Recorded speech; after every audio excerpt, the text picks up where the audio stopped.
जब वाल्मीकि ने रामायण की रचना की वो समय काल अलग था, तो इसीलिए जो उसमें हम देखे हैं वो एक तरह से अगर हम उसे अपने बिना पूर्वाग्रह के अगर कोई भी पढ़े तो उसमें समझ में आता है कि वो एक ऐतिहासिक वर्णन है। अगर हम तुलसीदास के समय की समय काल को देखें तो उस समय जरूरी था कि एक चमत्कार चाहिए था लोगों को, उस समय का जो माहौल था।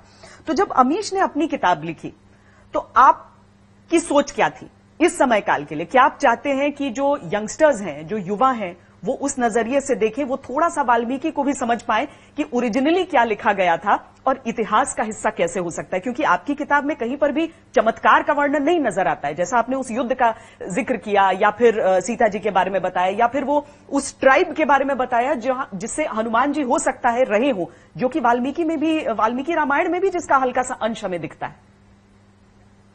नहीं, आप सही कह रहे हैं। जो एक छोटा सा पॉइंट मैं करूंगा, फिर ये जवाब मेरा शायद थोड़ा लंबा पड़ जाए, क्योंकि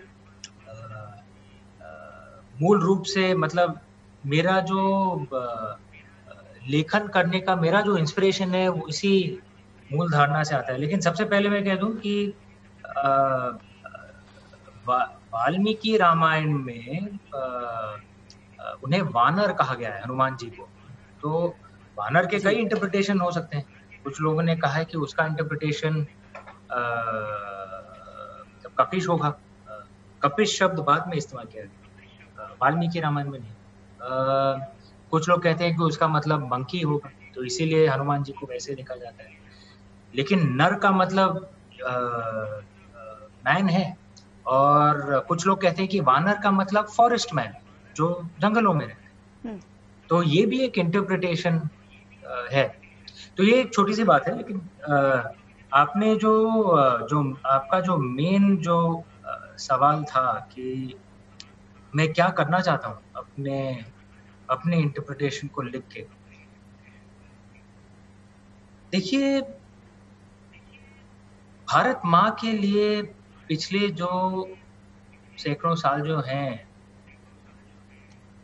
ये काफी कठिन रहे। पहले तुर्कियों ने, फिर यूरोपियंस ने हमारे ऊपर राज किया, बहुत जुल्म ढाए हमारे ऊपर।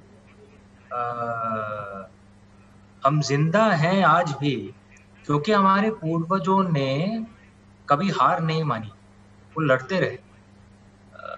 1000 साल तक वो लड़ते रहे। और हमारी जो शिक्षा प्रणाली है, जो हमें खुद हमारे बारे में, हमारे पूर्वजों के बारे में, हमारी संस्कृति के बारे में जो हमारी शिक्षा प्रणाली को सिखाना चाहिए, वो सिखाती नहीं है हमारी शिक्षा प्रणाली। हमारी शिक्षा प्रणाली तो ऐसी है कि भाई किसी तरह हमें अंग्रेज बना दिया जाए। और जो इतिहास हमें सिखाया जाता है, जो हिस्ट्री हमें सिखाया जाता है, एक संजीव सान्याल करके लेखक है, पता नहीं आपने उनकी किताबें पढ़ी है कि नहीं श्वेता जी? संजीव सान्याल। जी। हाँ, तो संजीव सान्याल ने बड़ा एक सुंदर वाक्य कहा था, और मेरे हिसाब से काफी सत्य है उसमें। उनने कहा था कि भाई हमारी जो इतिहास जो हमें जो सिखाई जाती है हमारी शिक्षा प्रणाली में, वो हमारी इतिहास नहीं है, हमारे ऊपर जिन लोगों ने आक्रमण किया उनकी इतिहास है। It is not the story of us, it is the story of our invaders which is taught to us. और फिर हमें बार बार सिखाया जाता है कि भाई हर लड़ाई तो हम हारते गए। लेकिन अगर हर लड़ाई हम हारते गए तो आज तक हम जिंदा कैसे हैं? जो ज़ोरास्ट्रियन पर्शिया जो था, प्राचीन समय का कि सबसे महान साम्राज्य में था ज़ोरास्ट्रियन पर्शिया। जब अरबों ने उनके ऊपर आक्रमण किया तो मात्र करीब 15, 20 या 30 साल में वो पूरे ध्वस्त हो गए, कुछ नहीं बचा। जो थोड़े बहुत जो लोग बचे हुए थे वो भारत आ गए, हमने उन्हें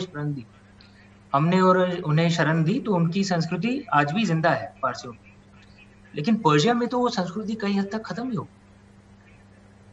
सिर्फ वो नहीं, आप ग्रेको रोमन कल्चर देख लीजिए, इजिप्ट देख लीजिए, कौन है जिंदा उनमें? लेकिन हम आज तक खड़े हुए हैं। क्यों खड़े हुए हैं? क्योंकि कुछ लड़ाइयां हमने जीती भी, कुछ लड़ाइयां हारी, कई लड़ाइयां जीती भी हमने, इसीलिए तो आज हम जिंदा हैं। लेकिन एक दूसरा एक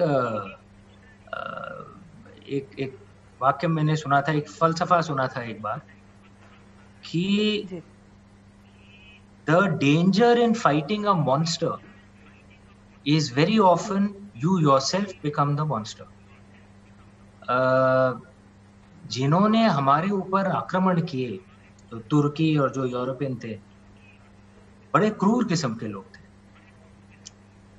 और उन्होंने सिर्फ भारत माँ को ध्वस्त नहीं किया, दुनिया भर के कई संस्कृतियों को, कल्चर्स को उन्हें ध्वस्त कर दिया।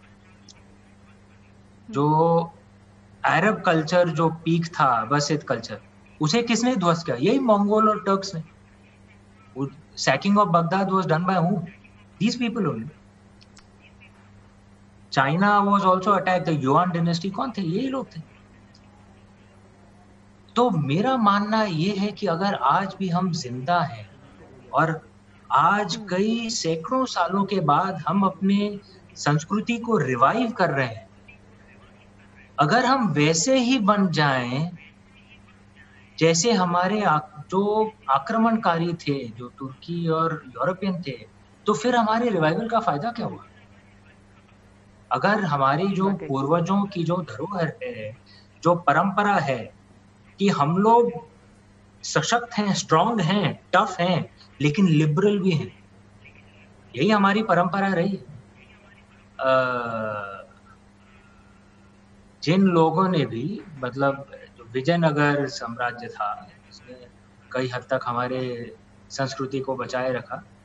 हरिहर राया, बुक्कर राया, छत्रपति शिवाजी, लाचित बोरफुकन, असम के इतने महान राजा थे, राजा रानियां थी, रानिया बक्का, जिनने हमारी संस्कृति, हमारे देश के लिए लड़ाई की। उनने कभी धर्म को नहीं भूला, और धर्म का मतलब सिर्फ ये नहीं कि भाई जो हमारे रिलीजन का हो सिर्फ उसकी बात सुनी जाए। धर्म का मतलब ये है कि जो सही है वही हम करेंगे, कि औरतों की हक की इज्जत करेंगे, एलजीबीटीज की हक की इज्जत करेंगे। यही हमारी धरोहर है, यही हमारे पूर्वजों की परंपरा है। ये मेरे लिए बहुत इंपॉर्टेंट है कि हाँ, हमें रिवाइव करना है अपने कल्चर को, लेकिन जिनने हमारे ऊपर आक्रमण किया था उनका मिरर इमेज नहीं बनना है। हमें अपने पूर्वजों की तरह बनना है, जो स्ट्रांग थे लेकिन लिबरल भी थे। जी। वो बैलेंस होना चाहिए।